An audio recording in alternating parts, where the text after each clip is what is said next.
I want to share with you an old story, a story that comes out of the Bowery Mission. And the Bowery Mission is in Manhattan, where they've been ministering to many broken people for a long time. It's an old story, but it still holds a lot of truth for me. The story is of a man who was so caught up in brokenness in family and in alcoholism, and he encountered Christ at the Bowery Mission. His name is, we'll call him Bill. And in the midst of this, Bill came to understand how not only loved he is, but that he has a role and purpose in life. And like many people do, coming out of the sense of darkness and brokenness and confusion, he found a place where he was ministering to the people who were coming to the Bowery Mission. But he did this not just as a duty or not just as a kind of a hobby. He put his whole heart into it. Every person who came into that place, he would love them so well. And you know, the drunks, if you've ever been around a drunk, it's not a pretty sight. It's not just the alcohol, it's the smell of urine, it's just the whole aura around them. He would not only just treat them like they're his own brother, he would take care of them, he would clean them, he would take clean up all of their vomit and even all of the urine around. And he would just do this without expecting 1 ounce of appreciation in return. One man who was caught up in the same cycle of brokenness and darkness, encountering the incredible servanthood and love and the gentleness and the Christ-likeness of Bill, was so touched and moved. And when he heard his story, that actually was, that Bill was just like him before he met Christ, something stirred in his heart. The next time when the pastor, as they normally do at one of these places, gave a message and invited anybody who would like to come and receive God, and made an altar call, this drunk rushed up to the front, to the altar, bowed down and was crying out to God in a form of prayer. And the preacher, like most people, was really excited. Oh, I preached a good sermon, right? And as he was listening in on what this drunk is praying, he's praying with all of his might. Make me like Bill! Make me like Bill! Make me like Bill! And so the pastor, kind of a little weirded out, kind of nudged him and said, don't you mean make me like Jesus, right? And then the drunk looks up and says, is he like Bill? Something about this man was so compelling that someone who coming out of a place of darkness and confusion latched on and wanted that personhood, wanted what Bill had found, what Bill had become. I have experience like this in my own life. When I was in college, even though I had experienced an encounter with Jesus, even though I grew up in church, choir director's son, even though I knew the Bible better than my youth pastor, okay, you wouldn't want to have been my youth pastor. I was very kind of antagonistic at times because I always felt like I knew more than he did, right? And even though I had all of that, I was in such a place of darkness and confusion. Didn't know who I was. Didn't know what I was supposed to do in life. And my relationships were not really healthy and just, filled with information that was flooding my mind and my heart. I was in college and not knowing what to do with it. I remember coming across a man who he's not perfect by any shape or form, but there was something in him. Something about him. There was a Christ-likeness I had never seen before. And in fact, I always say in my testimony, he's the reason why I'm a Christian. When I was lost and I was drifting, he actually made time for me. And we would sit and we would talk over meals. And he would share his story. I would ask him questions, and he would never give me the cheap religious answers. It was always birthed out of the depth of his life and of his relationship with Christ. And from that, somehow I could not, I had the most, smartest professors, Nobel laureates. I had some of the most, up and rising people that I was trying to compete with all around. But the most compelling person in my life was Peter. His name is Peter Cha. He's a professor at Trinity now. But something about him, and only now do I look back and say, I saw Christ-likeness that had been formed in him.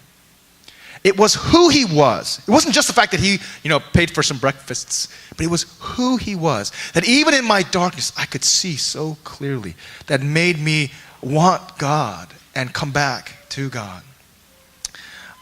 I want to share that this is the way I want to introduce the next series I want to be preaching on. The series is called Formation. And I want to talk about the larger window and picture of what spiritual formation is, because I got a glimpse of that in encountering Peter. There was something about how gentle he was, how gracious, how thoughtful, how passionate and compassionate in such right measures that was so compelling that I was this close to saying, all of this is junk. I will choose to drift in the darkness. But something about that light drew me to him. I encountered something that I had missed in my own upbringing, that Peter was formed. There was something about him that was solid and deep, rich. Even though he went through so much difficulty in his own life, he wasn't scatterbrained. His heart wasn't 6 inches deep. It was the Christ-likeness in Peter that made me want to know God. And later on, I realized that, in fact, that same experience that Peter went through is what I get to go through, of actually a process by which Christ is formed in me, where I get to think like Christ. I get to look like Christ. My speech patterns, my thought patterns, even my inner desires are being transformed into the likeness of Christ. It didn't happen right away. In fact, it's still going on. God is still working in me, shaping me and forming me just like he's doing in us. But I'm realizing, especially now, that we are not, as a culture, and even maybe as a city, not attuned to the process of spiritual formation. We kind of are attracted to sometimes the quick and easy, or the bright light, even though it's counterfeit, of celebrity, of having it all kind of fall into your lap, and everything's so marvelous and beautiful, glittery on the outside. But I'm finding that in this season, where though sometimes there are only two choices, the people around us, that Christ-likeness and the very process of spiritual formation is so meaningful and so compelling. I'm finding that we need to really grow in understanding what the process is, what spiritual formation is, and to hold on to the promises that this is what God is doing, making us like Christ. That he's going to shape us into fathers who actually will reflect and exude Christ to their sons, spiritual fathers, mothers, spiritual mothers. It's going to shape us as husbands and wives, as brothers and sisters, as friends who actually have this kind of compelling impact. And it doesn't happen on the fly. It doesn't pop out of a toaster one day. Yes, it's the Spirit's work that's miraculous, but sometimes it is a slow and developing process. So I want to start this whole series, and we're going to talk about a lot of things. We're going to talk about the life of prayer again, because how important that is. We're going to talk about spiritual disciplines and how they fit into all this. We're going to talk about ritual. I get a chance to share a little of why we do these baptisms and Lord's Suppers, in the context of this is all part of God's ways as a community, that we are shaped and formed into the Christ-likeness, the likeness of Christ. But I want to start today just by orienting us, describing what spiritual formation is and some dimensions of that, and kind of challenging us to step in together with us as not only as we go through this sermon series, but I feel like this is something that we're going to really be investing in and forwarding as a ministry. Just a side comment, you can tell when spiritual formation has taken root and there's a fruit of. There's a Christ-likeness. You can tell when it has not. One of the reasons why I was so surprised and that this picture of this person, Peter, was so compelling to me was many of the spiritual leaders in my life didn't look like that. Okay, I grew up, as many of us did, watching our parents' generation fisticuff fighting over a volleyball tournament. I know we're going to a Princeton volleyball tournament, but and yelling and you know, we lost all respect for a lot of our spiritual leaders, because on the one hand they gave us a face of integrity and Christ-likeness. On the other hand, when push came to shove, in a time of real tension, other things came out, and so it was very hard for me. I built up a lot of skepticism, and yet when I found real Christ-likeness, you know, I would give up almost anything for it. So I'm going to talk a little about what spiritual formation is. And I'm going to start with a verse in Galatians chapter 4:19, the New International Version. And I entitled the sermon, Formed in You, because this is echoing the very words of the scriptures. This is at the heart of what Paul is longing for and desiring for. Willing to go to any pain, not just that for himself, but for the people that he's ministering to. This is a verse that I meditate on, and I ask God to shape not only for myself, but as a pastor as well. But I'm praying that this is a verse that really locks us into what kind of community we're going to be. Galatians chapter 4, verse 19 says, this is Paul speaking to the churches in Galatia, "My dear children, for whom I'm again in the pains of childbirth, until Christ is formed in you." Okay? He's describing, and this is a very strange metaphor because he's a man, that he has already gone through the pains of childbirth. That's the very technical term for labor, okay? Labor and delivery. He has gone through the pain to see something birth, and not just salvation, but he actually says, Christ formed in you. And they're at the danger of actually choosing the easy way out, a counterfeit way. And he's saying, I would be willing to, if I had to, ultimately, because this is implying that he's having to go through the very same process of childbirth to see Christ formed in them. This gives you a picture of how important this is, that Christ is formed inside them. And I'm going to stay a little with this metaphor because it means something to me as well. But I believe there's a power in this metaphor. He didn't do this by chance. You know, offhand, there's a chance that Paul knows what he's talking about. He's single now, but he might have been a father. I don't know what childbirth is like, you know, because I'm a man and I don't plan to ever want to go through that experience. But I got a chance to see it up close and personal twice. And I'll share just that the second time when Emma was being born, we had a very, you know, Ellie's birth was a little tough, but Emma's birth was very smooth. It was the smoothest birth ever. There was no tension except outside the door. Because outside the door, as we were all, you know, it's kind of like that music that was playing just a little while ago. It was all nice and music. It was all nice and calm. And outside the door, we heard this woman start screaming, "Ah!" Right? And it was such a different experience outside the door, inside the door. And, you know, we're kind of like wondering, what's going on? What are they doing to her? Right? And she's screaming and screaming. And then all of a sudden, her screaming got louder and it started to be filled with expletives. Right? A lot of, you know, bleep and bleep and bleep, you know, don't bleep and tell me that, blah, blah, blah, you bleep and bleep. And as the door was open, the nurse came kind of running in, you know, kind of like running from the fire. And we're asking, what's going on? Oh, she just found out she couldn't have her epidural, right? Because she had so much agony and it was such incredible, sharp, you know, unmanageable pain, okay?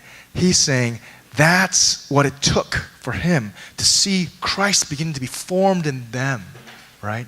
This is just give you a picture of how important this is. That's what he's longing for, willing to suffer for. But the very metaphor of giving birth is actually a very meaningful one in the context of spiritual formation.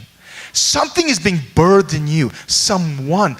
You are being changed. Something is like your very body is being changed inside of you. Something new is being birthed, okay? For a woman, it's a baby. But this is a metaphor. So as a man, I can take it as a metaphor that in fact, Christ himself, his very way of thinking, his very way of living, his very humanness, his very personhood is being shaped in them. And that's what he's after. That's the description of what spiritual formation is, okay? That Christ is being formed inside you, in your person, in your spirit, okay? Here's a definition, a very simple one that I chose. The definition is being the developmental process. It's not something that happens just like birth, okay? Unlike the story of Zeus and Athena where actually he had a headache, they cracked open his head and a fully armored woman, okay, came out. Unlike that, birth is a difficult and sometimes a very painful and developing process, but the most meaningful process that many of us go through, by which someone gets formed or conformed into the likeness of Christ. A very simple description to say, that's what spiritual formation is. You don't form and shape yourself. Nobody gives birth to yourself. Okay, try it, it won't happen. Instead, you get birthed, you get nurtured, you get trained, you get shaped. Your very way of seeing the world gets formed, right? That's actually what's being described. But here, specifically, it's the process that shapes you inside and out into the very likeness of Christ. Dallas Willard talks about this, and I really recommend him and his writings to you. This is from a quote from a book called Renovation of the Heart. It's a part of a trilogy. Another one's called Divine Conspiracy and the Spirit of the Disciplines. 3 wonderful books that will really kind of ground you in kind of what this is about. But this is the way he puts it. Spiritual formation for the Christian basically refers to the spirit-driven process, not a human-driven, okay, not a formula or process-driven, but a spirit-driven process of forming the inner world of the human self. And I'll explain to you why that's important. In such a way that it becomes like the inner being of Christ himself. Something is formed within us, okay? And it's not some strange, otherworldly thing. It's in fact, our human self is shaped into the very image of Christ because Christ himself is the very image, not only of God, but of what we're supposed to be in human form, okay? Christ is not just the very image of God, as it says in Colossians. Christ is the very picture of what it means to be human, okay? And I didn't understand it at first because I come from a tradition where Christ is so high and above. You can never become close to Christ. You can only worship him, okay? The great part is that the scriptures declare that Christ is not just simply the picture of who God is. He is the picture of who we were always meant to be and will be shaped into in God's plan. 2 other verses that kind of instruct us into this idea that God is shaping us from the inside out to be just like Christ, forming us, developing us, transforming us, changing us, conforming us, sculpting us. 2 Corinthians chapter 3:18 reads, "And we who with unveiled faces all reflect the Lord's glory are being transformed into his likeness with ever-increasing glory which comes from the Lord who is the Spirit." Romans 8:29 reads, "For those God foreknew, he also predestined, planned ahead to be conformed to the likeness of his Son, that he might be the firstborn among many brothers and sisters." That word firstborn really throws some people off. I need to describe, if you're in the original language, it's the same root form as prototype, if that helps you at all. Firstborn in Greek is prototokos, prototype. Jesus is the firstborn amongst many brothers and sisters. We get to look just like the prototype in Jesus. That was God's plan from the beginning. How does he do it? Through the work of the Holy Spirit, changing us, prompting us, challenging us, drawing us on this journey, on this process where as we walk with him, we become changed. Some of the ugly things becomes not only cleaned, but made even beautiful and brilliant. I always laugh because I knew exactly what that woman was screaming because I used to have a very foul mouth.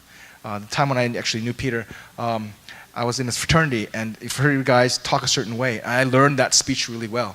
In fact, it's an art form, right, if you know what I'm talking about. And I was really good at it to a point in time where I realized, why am I talking like this? Okay? It would make a lot of other people laugh, but I chose that something inside me began to not only clean up my language, but then I asked God, I want to speak with articulation for God's sake. Okay, so I think that's one of the reasons why, part of the way God works with me as a pastor. I never planned to do any kind of public speaking. The first time I do public speaking, I almost peed in my pants. But I see this at work in me, where my speech is no longer ugly and tearing down, but now God is constantly transforming the way I think and I speak, actually to try and seek to build people up. That's what he does. He doesn't just save us, bring us out of our traps. He actually transforms us. He doesn't just take a thief and say, stop stealing. He says, work hard so that you can use that to be generous and bless others. You see that transformation at work. That was his plan from the beginning. It is a process, one that is done by God. And this, I think, is an important part. Many times we think that spiritual formation is something that we do, that we have to struggle in, we have to really work in, and we have a role to play, and I'll talk about it in a bit. But spiritual formation is something of God's design and of God's effort ultimately in planning and power. It's like a divine conspiracy. Father, Son, and Spirit decided, I'm going to make my children just like me. Well, I'm going to refer to Michelangelo's magnus opus, his great work of art, his greatest work of art. It's called the Pieta. And that's the Mother Mary, Mother of Jesus, who's holding Jesus after the cross, supposedly.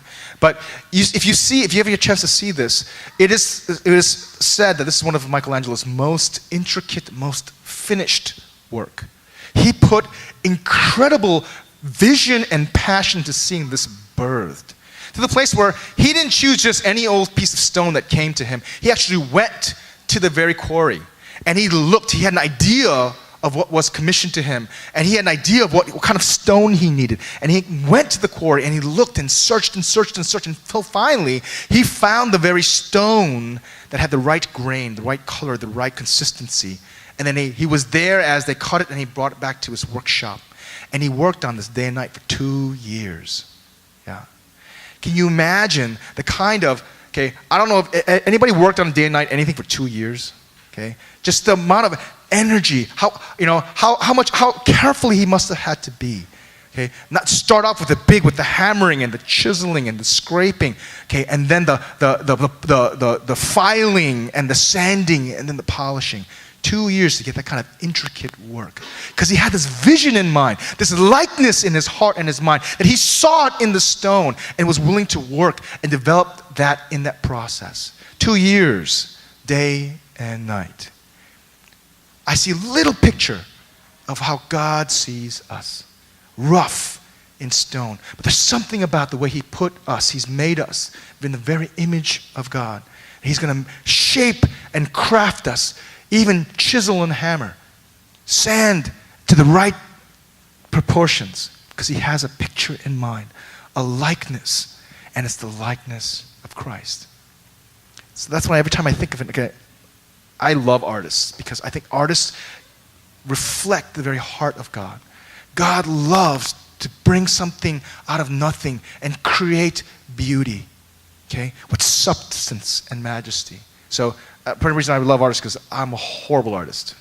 You'll see in just a bit. I can barely do stick figures. So every time I see this, I realize that's what God is doing. That's what he's planned for. That's what he's making in us. But sometimes our idea of spiritual formation and the picture of how we're supposed to, and what spiritual maturity looks like, it doesn't look like the full picture that God wants. As I'm finding, there's a lot of traditions sometimes, or a lot of tendencies, even kind of personalities, that will narrow what spiritual formation looks like into only certain sections, when God is wanting to bring a fullness and richness. And this is what it is. I'm using the language of holistic. God is bringing formation where in our head, in our heart, and in our minds, we are loving him, we're becoming like him. It's not just one. Sometimes traditions can focus only on the head. So maybe you've been in worship services or in Bible studies where, and I sometimes I get caught up in this too. We're so focused on knowledge and understanding, right? Because knowledge is power, right? As Francis Bacon described. Because it's something that's we think that if we just understood something or know it, then we will be able to overcome and we'll be able to become more like Jesus. I'm not saying that you shouldn't. We should. We do Bible study and so on and so forth. But there is a way to make the head, everything, to the point where it's not full-blown spiritual formation. Some focus only on the heart, your desires, your passions, your joys, and your emotions, and your the kind of the idea that we have about heart. Others really emphasize just the hands, doing, serving, making a difference in people's lives, mission, mission, mission, mission, mission. But I find that these three, when separated, compartmentalized, don't bring out what spiritual formation is supposed to be. So let me describe it this way. This is my drawing. This is about as good as I can get. Right? Can you imagine if you encounter somebody like this? Big, huge, honking head. This is symbolic, of course. Okay? And it's so heavy that they can barely walk. They're falling over because they've got so much knowledge up here, but it's not resulting in full-blown Christ-likeness. Or somebody who is so full of heart, is just so emotional and so loving, but can't think their way through and doesn't really function outside of just an experience. Or somebody who is so busy always doing stuff that they can never think through, ponder, or actually have a relationship outside of simply doing. There are traditions. There are understandings. We can even fall into kind of compartmentalizing. Spiritual formation means all this and more. Where we are engaging with God, understanding Him, applying it practically in our lives, in our relationship with Him, having a deep encounter with Him, but also getting out there in the world, serving Him out of that encounter. There's a depth here that I think if we're not careful, we will actually choose the portion, the fraction, okay, the reduction. Jesus saw, this is a direct quote from Deuteronomy chapter 6 as well. Jesus replied, "What's the greatest commandment? Love the Lord your God with all your heart, with all your soul, with all your mind." It is a holistic view. But begin to love Him that way, something begins to happen through the process. Christ gets formed in us. Our very appetites, our desires, our thoughts begin to shift and change. Okay? So I want to finish up with just an encouragement and a challenge. This is a journey. This is a process. You do not get there overnight. You don't just pop out a mature Christian. Okay? And look at the way Paul is describing. There's in fact birthing pains. And don't you think a child doesn't feel it? Okay, why does he cry when he comes out of the womb or she comes out of the womb? Head's like, in a cone. It's a tough process. The process of learning and developing even as a child, it's not easy. Trying to walk. How many times do they hit their heads falling trying to walk? Trying to talk, trying to read, trying to do anything. Growing and developing. Trying to learn how to forgive. Okay, when your sibling, when your sibling treats you poorly. These are all things that don't come immediately. But that's not only in our potential, but part of our training. And I love this little description I'm going to end up with from John Ortberg. He describes that some people are not ready for this, and it throws them off. Some people think that, okay, yes, to become like Christ, he puts it this way, is like to get across an ocean. And it's not a small thing. It is a grand task and a grand privilege to get across an ocean. Well, some people try to do it by rowing. Okay? Imagine this. You got a rowboat and you have to get across the ocean. And you row like all your might the first day. And you got certain distance. Looking at how far you have to go with all of your strength, with all of your ability, you know what most people would do? If not all? This is not worth it. Just give it up. Yeah? So he just calls us, it's like trying to go across the ocean with a rowboat. Some people think that spiritual formation happens when you try and try. I'm going to discipline myself. I'm going to read the Bible every day. I'm going to memorize. I'm going to fast and so on and so forth. I'm going to discipline. And that's all good. But that doesn't get you to where you need to go. It only leads you to, in many ways, a reduced version of what spiritual formation is. Sometimes we try, and we get exhausted, or we say, this is impossible. And so what do? We take a different strategy. And that's sit on a raft and drift. I'm just going to sit around, and if God wants me, He's going to get me. I'll show up every now and then to revival, and maybe something will hit me. But I'm not going to put my energy into this because I tried it, and it's not easy. It's not working, right? And sometimes we get stuck thinking, these are the only two ways that we can do spiritual formation. I like the third picture he gives us, and that's on a sailboat.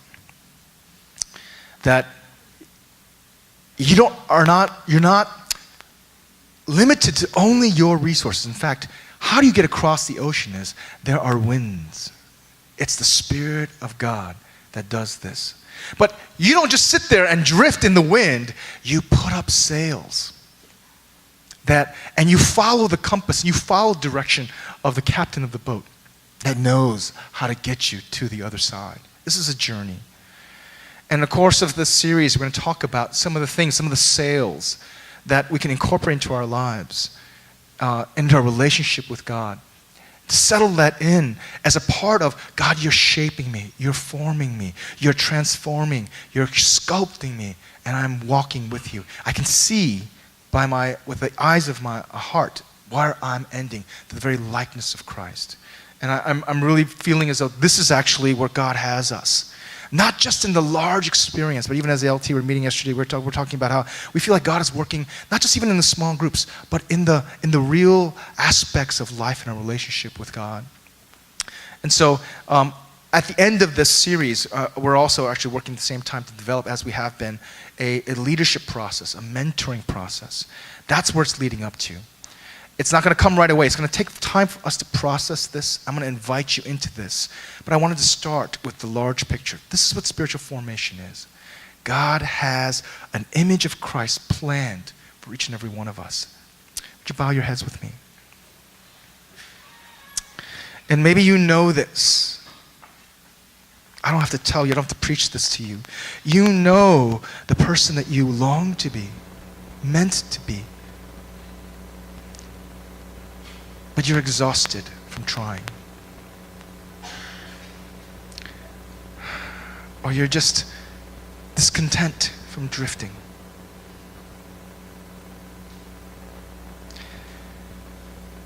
I love the fact that spiritual formation is something that starts with the will of God. He has planned it. That we get to join. We get to walk. We get to experience along the way. And if you don't have a relationship with God, even today can be the first day. God has planned, before you knew it, to love you and to transform you to the very image of Christ. He will not give up on that plan. For those of us who are just really burnt out from either doing too much of the head, of too much of the heart, or just too much of the hands, would you take a step back? And would you let Jesus begin to shape and form you as He wants?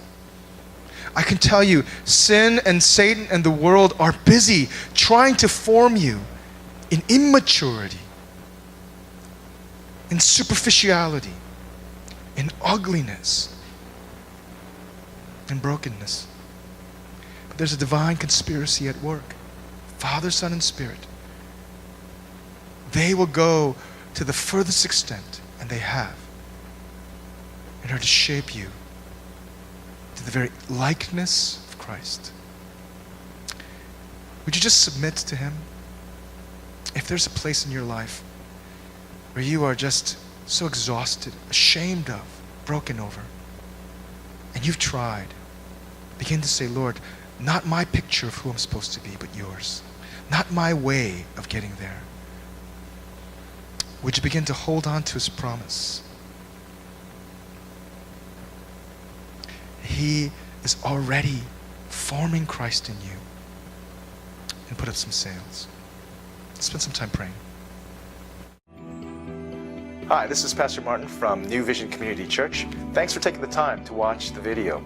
I'd love to have a chance to meet you, as well as I want to invite you to come to worship with us on a Sunday. For more information, go to www.newvisioncommunity.net.